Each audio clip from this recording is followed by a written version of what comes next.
Assalamualaikum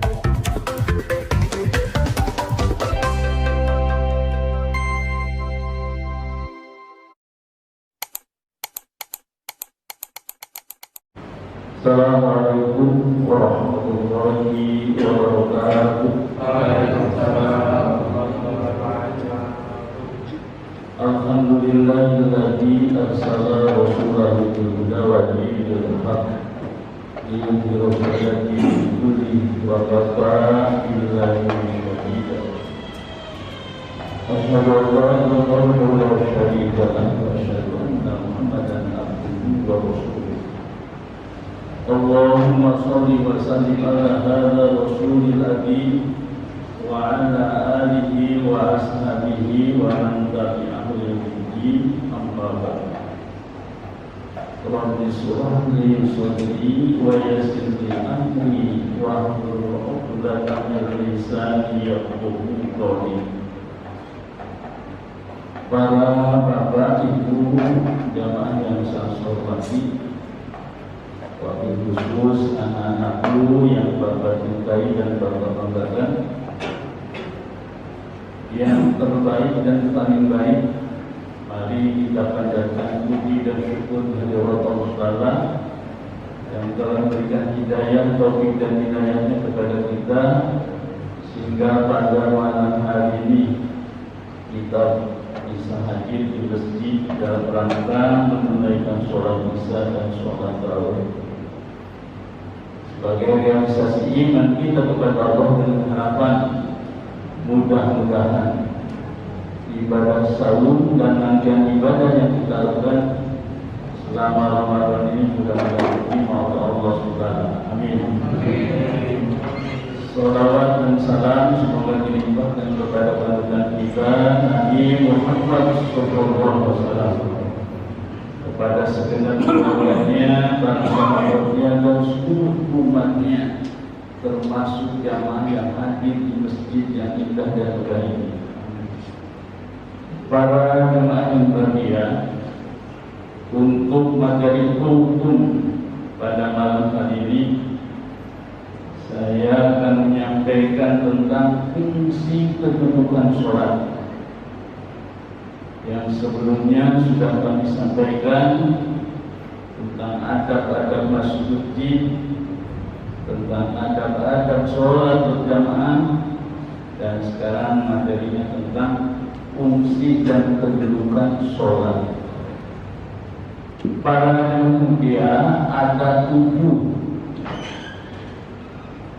Yang pertama, sholat itu adalah sebagai tiang agama. Ini landasannya adalah hadis, yaitu riwayat At-Tabrani yang berbunyi as-sholatu imaduddin faman aqamaha faqad aqamaddin wa man tarakaha faqad hadamaddin. Sholat itu tiang agama. Imaduddin sebagai tiang agama. Barang siapa yang menunaikannya, barang siapa yang melakukan sholat, berarti itu menegakkan agama. Wa man tarakaha, dan barang siapa yang tidak sholat bahkan meninggalkannya, faqad hadamaddin, kata Nabi, termasuk orang yang menghancurkan tegaknya agama. Di suatu pihak menegakkan agama, suatu pihak meruntuhkan. Untuk itu para mulia, di bulan suci Ramadan yang penuh rahmah, barakah dan ampunan ini, hendaknya kita tingkatkan sholat wajib yang biasanya jarang sekali kita berjamaahnya di rumah. Praktiskan kesempatan kita berkunjung ke masjid untuk menunaikan sholat berjamaah. Satu. Yang kedua, sholat merupakan amal ibadah yang pertama kali akan hisab pada seorang hamba nanti di hari kiamat adalah sholat. Ini juga berdasarkan hadis riwayat ini Tabrani. Awwalu ma yuhasabu 'alal 'abdi yaumal qiyamah as-shalah. Amalan yang pertama kali dihisab dan akan diminta pertanggungjawabannya kelak di akhirat itu salat. Ba'in sholuhat sa'ibahu. Barang siapa yang sholatnya baik, khusyuk, tumaninah, ikhlas, sholuhat akan baik amal perbuatan. Ba'in fasadat, jika sholatnya rusak, tidak khusyuk, tidak ikhlas, tidak tumaninah, fasada sa'id amali, kata Nabi akan rusak seluruh amalnya. Untuk itu para mulia, di dalam menunaikan sholat kita harus ikhlas, khusyuk, tumaninah. Jangan asal. Asal itu asal sholat. Makanya kata Nabi, ikuti tuntunan Rasulullah, karena masalah sholat itu ada contohnya. Itu kedudukan yang kedua. Kedudukan yang ketiga, sholat ini sebagai media untuk meraih sukses. Kalau para bapak dan ibu jamaah yang sangat hormati ini ingin sukses, ingin beruntung, ingin bahagia, tunaikan sholat. Ada nggak dasarnya? Ada. Saya ambil dari Al-Quran, surat Al-Mu'minun ayat 1 dan 2. Ini bunyinya, a'udzubillahi minasyaitonir rajim. Qad aflahal mu'min, qad aflahal mu'minun. Sungguh berbahagialah, sungguh sukseslah, sungguh beruntunglah orang-orang mukmin. Alladzina hum fi sholatihim khashi'un. Mereka yang sholatnya khusyuk. Insya Allah kalau kita sholatnya khusyuk, kita akan berdampak dan berpengaruh kepada kesuksesan. Ini dalam Al-Quran surat Al-Mu'minun ayat 1 dan 2. Sudah berapa tuh? 3 ya? 4 lagi. Yang keempat, sholat juga mempunyai kedudukan untuk memberantas kejahatan dan keonaran. Nah, ini sholat Pak, bagaimana pengaruhnya kok sholat bisa memberantas kejahatan dan keonaran? Ini juga berargumentasi kepada Al-Quran surat Al-Ankabut ayat 45 yang berbunyi, inna sholata tanha 'anil fahsya'i wal munkar. Sesungguhnya sholat itu dapat mencegah perbuatan keji dan munkar. Gak mungkin orang yang rajin sholat terus pada perbuatan zina. Tidak mungkin orang yang rajin sholat korupsi. Gak mungkin pemuda yang soleh rajin sholat tidak akan terus pada perbuatan keji dan munkar. Kenapa? Malu. Ya, akan berbuat jahat, berbuat toleran, malu. Pikir-pikir mungkin. Ya, ini fungsi yang keempat, dapat mencegah perbuatan keji dan munkar. Kedudukan yang kelima, sholat merupakan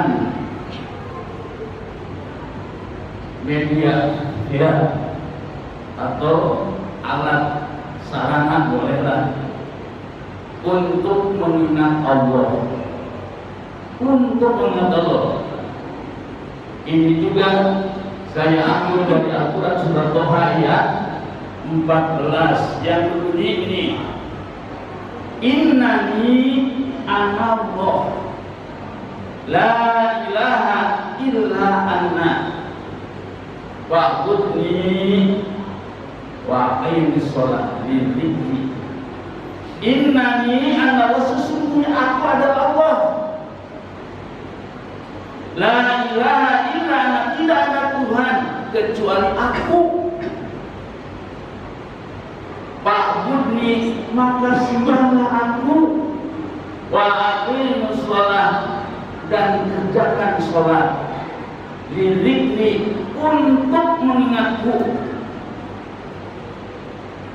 Berapa kali dari mulai takbiratul ihram sampai salam, berapa kali Allah disebut.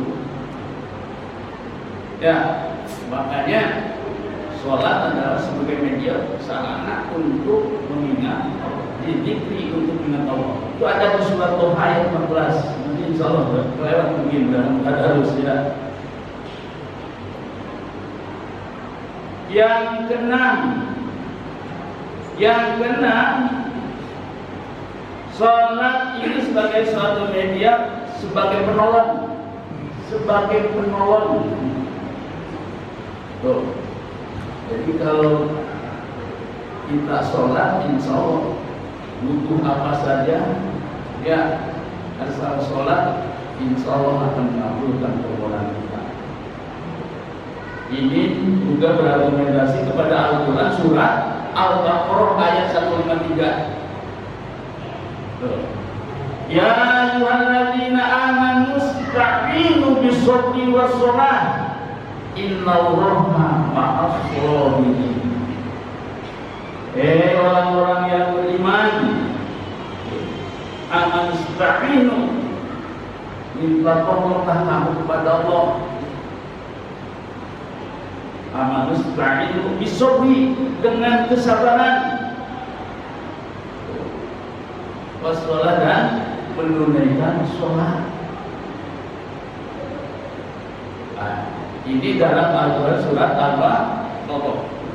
Bahkan di situ disampaikan ternyata oleh Allah, innallaha ma'as-sabirin, sesungguhnya Allah beserta orang-orang yang sabar.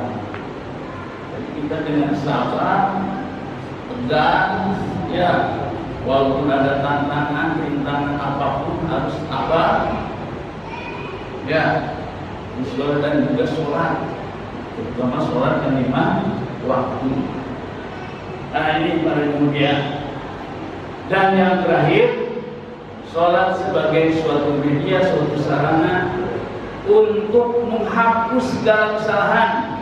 Karena sholat ini sebagai amal soleh yang akan menghapus kesalahan.